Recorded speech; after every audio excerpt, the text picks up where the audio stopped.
O nosso maior desafio não está em configurar nosso ERP, está no dado que vai ser imputado nele depois, como que vai ser consumido essas informações. Trabalho na governança de dados mestres e sou responsável pela preparação da cooperativa Castrolanda para os desafios da reforma tributária. O que sustenta a reforma tributária? Na ponta a gente vê uma nota denegada, tributo incorreto, uma falta de parametrização. Mas o que ocasionou geralmente esse processo? Ele começou lá na base, no cadastro. Então, se nosso cadastro não estiver bem preparado para esses desafios da reforma tributária, como que a gente vai agir depois do nosso sistema configurado? E a gente fala de cadastro, a gente fala de escala, né? Agora imaginem a gente cuidar de todos esses dados. Não basta a gente estar correto hoje. Então, a gente pode criar validações, estar correto hoje, mas a gente tem que garantir que esse dado esteja correto amanhã. E o que muda com a reforma tributária, né? Antes a gente conseguia ajustar muita coisa. Agora, depois da reforma, a gente tem que estar com o dado correto no momento correto. Então, o que muda com a reforma é que os dados passam a determinar a tributação. O cadastro deixa de ser uma atividade operacional e passa a ser uma atividade estratégica da empresa. Qual que é o impacto do cadastro dentro da operação? Então, dentro do cadastro a gente tem o NCM, tem o SESC, o GTIM. E qual que é o risco dessa informação estar incorreta? Então, uma nota, por exemplo, se a gente tiver com o NCM incorreto, ela pode ser denegada no Cefaz. Se uma nota for denegada, o impacto financeiro que isso traz para a empresa. Então, a gente tem que cuidar dos dados antes, né, para não ter esses problemas depois. O endereço, né? O endereço é tão simples, né, pessoal? Se o CEP estiver incorreto e essa empresa mudar de endereço, passar para uma outra cidade, o recolhimento desse cadastro está para o município incorreto. E o município que deixou de recolher vai cobrar da empresa de vocês o tributo. Já o município que você pagou incorreto, ele não vai te devolver o tributo. Então, um endereço incorreto pode ocasionar um problema fiscal muito grande para a tua empresa. Outros também, né? O regime tributário. A gente sabe que está mudando o cenário, né, para simples nacionais, MEIs. Será que esse cadastro nosso, da nossa empresa, está correto? Como que vocês estão pensando em parametrizar para o IBS-CBS, se ele é um simples nacional e é optante, é híbrido, né? Onde que vocês vão ver essa informação? É no cadastro. A classificação fiscal, a natureza da operação vai determinar também vários parâmetros dentro da reforma. Então, todos esses dados que eu estou comentando com vocês, eles ficam no cadastro. E percebam, então, que o cadastro não vai ser mais neutro, só o cadastro. Ele vai ser um ativo estratégico da empresa. Vamos falar um pouquinho, dar um exemplo com um pouquinho de números, né? Quanto custa um cadastro incorreto? Então, vamos simular uma situação aqui. A gente tem uma empresa, compra fertilizante. O fornecedor foi cadastrado com o domicílio fiscal incorreto. O regime tributário do fornecedor eu cadastrei de forma incorreta. O material eu cadastrei com o NCM incorreto. Qual que é a consequência, o impacto que esse dado vai ter para nós? Uma tributação incorreta, um crédito calculado incorretamente, um risco de autuação, um pagamento de imposto indevido ou uma perda de crédito, que eu não estou deixando, né, pelo NCM, por exemplo, deixando de recuperar um crédito que eu poderia recuperar. Saímos, né, de um problema operacional para um problema financeiro para a empresa.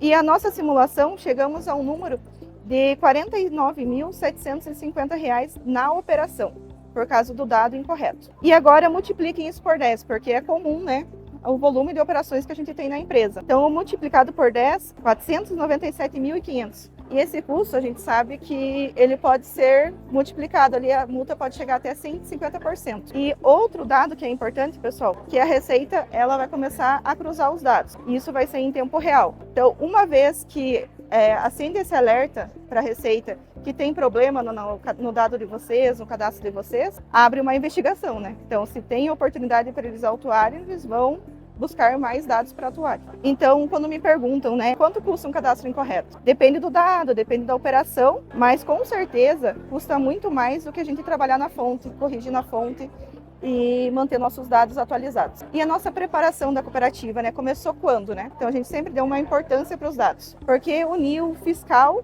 ao cadastro. Isso foi uma decisão estratégica da empresa, aconteceu em 2018. Isso nos apoiou a estar melhor preparados para o cenário da reforma tributária de hoje. E o problema começa sempre no cadastro, né? Quem deve garantir que o sistema esteja correto é o cadastro. O cadastro é a origem da informação e o fiscal é a consequência. Então, falando aqui um pouquinho dos benefícios para vocês de ter essas duas áreas unidas, né? São dados confiáveis desde a origem, um compliance fiscal e tributário, maior assertividade no lançamento fiscal, reduzindo intervenções manuais, menor rejeições e notas, a gente já tem indicadores, né, dessa redução depois dessa união, parametrização tributária mais confiável, diminuindo o risco de tributações incorretas, maior aproveitamento dos créditos devido à qualidade da informação e redução do risco de autuações decorrente ao cadastro inconsistentes e incompletos. Então, começou em 2018, a gente teve a necessidade de organizar a casa. Então, em 2018, cada área de negócio fazia seu próprio lançamento fiscal. Como comentei com vocês, a gente tem 45 filiais e 89 centros logísticos. Então, imagine cada área fazendo seu próprio lançamento,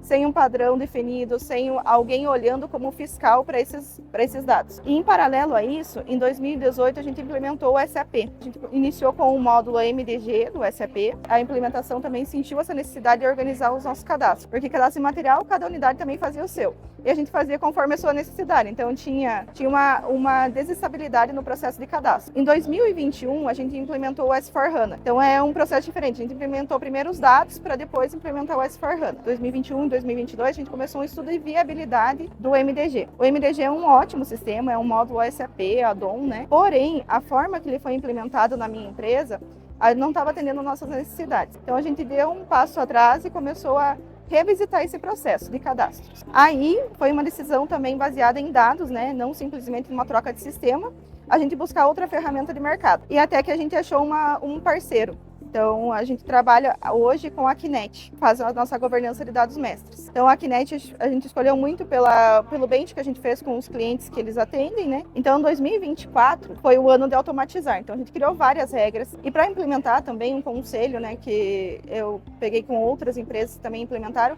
é estudar muito bem o cenário de vocês antes. Então, a gente estudou tudo que a gente poderia colocar de regras, parametrizações no sistema, né? Automatizar esse processo. Porque a governança não depende de alguém lembrar de preencher um campo. A gente tem que ter processos bem definidos. 2026 é a preparação para a reforma. Então, a gente preparou todo esse sistema, vem ao decorrer dos anos, né, trabalhando nossos dados, para em 2026 a gente pensar em qualificar ainda mais nossos dados para preparar para a reforma tributária. Então, a gente tem as consultas públicas, ele tem a Receita Federal, Sintegra, Correios, Simples Nacional. Criamos internamente também um RPA que ele valida a TIP. Então, a gente tem, já comento ali com vocês os números, mas a gente tem quase 70 mil materiais. Então, imagine a gente ter um NCM descontinuado, né? E para quem trabalha, né, com SAP, o volume do dado do SAP multiplica o NCM pelo centro logístico. Então, para conferir isso de forma manual, era um trabalho enorme.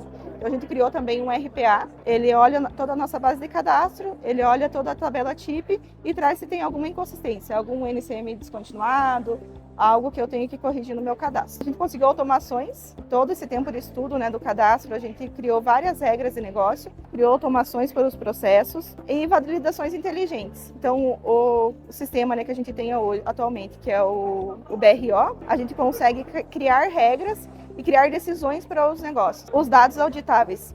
Isso, para mim, que sou do fiscal, é muito importante. A gente saber quem mudou, quando mudou e liberar acesso para os usuários só para o campo que ele precisa. Então, com a implementação, a gente conseguiu dar isso para o nosso negócio, essa autonomia para o negócio da Caçarola. E também conseguimos muitos indicadores, né? Mostrar essa qualidade cadastral também. Então, indicadores de qualidade cadastral, estamos trabalhando no Data Quality também e validações automáticas. Então, a central saiu nesse cenário de quem só alterava um cadastro para alguém que faz realmente a governança desses dados. E falando, né, de automações, né? Qual que é nossos números, né? Tem 21.717 parceiros de negócio e o grau de automação desses parceiros de negócio é de 98%. E quantas linhas de regras que a gente tem para parceiro de negócio?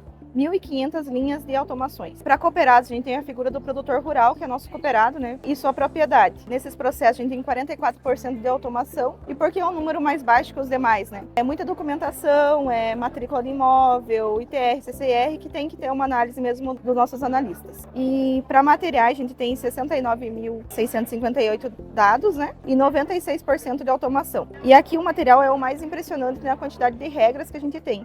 A gente tem 36.294 linhas de regras de automação. Então, é um processo bem fechado, automatizado e maduro. Então, aqui a Central Fiscal saiu de um cenário onde preenchia muitos dados e passou a ser um cenário estratégico de monitoramento da qualidade dos dados. Quais iniciativas que a gente está em andamento agora, né? E após qualificar os dados, em trabalhar ali com as automações, a gente tem que garantir que esses dados continuem corretos e não só garantir que os dados sejam corretos, mas que o nosso setor seja um setor estratégico, né? Que forneça dados confiáveis para a empresa. Então a gente está trabalhando com o Data Quality, que não basta cadastrar corretamente, a gente tem que garantir que esse cadastro continue correto amanhã, né? Então esse Data Quality também tem integrações com a Receita, Correios, IBGE, com o SAP e com o Sintegra. Então, ele valida e monitora correntemente ali os dados. A gente consegue, então, tomar decisões com esses dados. Porque, colocando um exemplo para vocês, né? Então, eu cadastrei ele correto, mas a empresa do meu fornecedor mudou de endereço amanhã. Quem que é responsável por essa alteração no cadastro da tua empresa? É você mesmo, é? Então, se ele não atualizar o cadastro, quem é responsável pela essa atualização ou não vai recuperar um crédito é a nossa empresa. Então, a nossa responsabilidade é manter esses dados atualizados. E também ajudar na decisão da empresa, né? A gente sabe que o cenário para um Simples Nacional está mudando, vai ter empresas que vão conseguir recuperar maior crédito, outras não. Então, fornecer esse dado para o setor de compras também é responsabilidade do cadastro. Outro dado também, os NCMs, se eles estão descontínuos ou não, também é responsabilidade do cadastro estar monitorando. E se a empresa não é idônea, se ela não está pagando seus tributos, a gente sabe que o cenário está mudando. Então, antes a gente recuperava o crédito independente se a empresa pagava ou não os seus tributos. Agora não, se a empresa não tiver regular, não tiver com as suas CNDs ok, pagando as suas guias, o crédito não vai ser glosado pela minha empresa. Então, quem que consegue fazer essa análise? É no cadastro. Então, a gente ter essas automações, ter essa recorrência de validação de cadastro, não vai ser um assunto que a gente vai poder fazer, vou cuidar uma vez no ano. A gente vai ter que ter recorrência na atualização desses dados. O cadastro, ele deixa de ser operacional e passa a ser estratégico para a empresa, tanto para ela recuperar os créditos, quanto para ela evitar que seja autuado. E eu acredito, pessoal, que a reforma tributária, né, não será vencida pelas empresas que tiverem os melhores sistemas. Ela será vencida pelas empresas que tiverem os melhores dados e os dados mais confiáveis.